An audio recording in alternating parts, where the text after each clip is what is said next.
Thank you, Mr. Chairman, and I look forward to working on this as well. It's that time again when the committee begins the biennial process of crafting water resources legislation. As the chairman said, WRDA, the Water Resources Development Act, authorizes water resource projects and sets national policies for the Civil Works Program of the U.S. Corps of Engineers. The Corps' main mission area of navigation, flood risk management, and ecosystem restoration support the lives and livelihoods of millions of Americans and facilitates commerce throughout this country and internationally. As I noticed in the previous hearing, 2.3 billion short tons of goods and commodities were transported over water in the United States in just 1 year. This is made possible by the nation's ports and inland waterway systems constructed and maintained by the Corps. According to the Corps' own estimates, its flood risk management projects have prevented over $1 trillion in riverine and coastal flood damages, mostly within the last 35 years.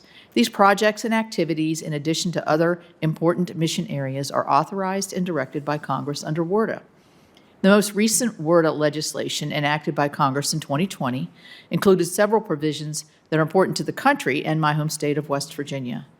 Importantly, the legislation changed the cost share for projects on the inland waterways system, included provisions to support the development of projects in rural and economically disadvantaged communities, and provided assistance to non-federal sponsors on identifying flood risk management project deficiencies. I was glad to secure an increase in authorization of $160 million for West Virginia's 2 environmental infrastructure programs under the Corps, which help support our drinking water and wastewater projects in the state. But there's much more to do, as you said, Mr. Chairman, and I look forward to working with the chairman and my colleagues to develop the next WRDA bill. It's important that future WRDA legislation supports the development and delivery of water resources projects in communities that need them, while continuing to meet our national priorities. This is underscored by events such as the 2016 flood in West Virginia, which claimed 23 lives and destroyed over 1,000 homes. We are still waiting on initial funding for a comprehensive study by the Corps to assess existing flood protection gaps and inform future projects in the Kanawha River Basin where most of the damage in the 2016 flood occurred. While I fully intend to see that this study receives a new start, it will do little good if recommended projects are held up due to analysis that sort of disregard the needs of certain communities. In that same vein, it is also important that Congress promote efficiencies in the Corps project delivery process to support its central missions.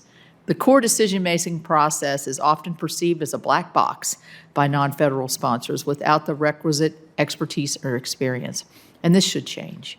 The Congress should continue to encourage and enhance assistance on the part of the Corps to communities and non-federal sponsors. People on the ground know what their water resource challenges are, and the experiences and expertise of the hardworking men and women at the Corps can help inform them of paths forward to address those challenges. As we make these changes, and other changes, however, it is important that we do not become too overly prescriptive. Our nation's water resources are diverse.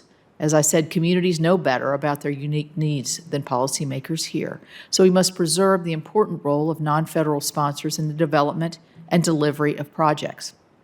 In closing, let me reiterate my gratitude for our witnesses for being here today, and I thank Chairman Carper for having this hearing. The mission of the Corps is ever more critical than ever, and the testimony we hear today will inform this committee as it continues its integral role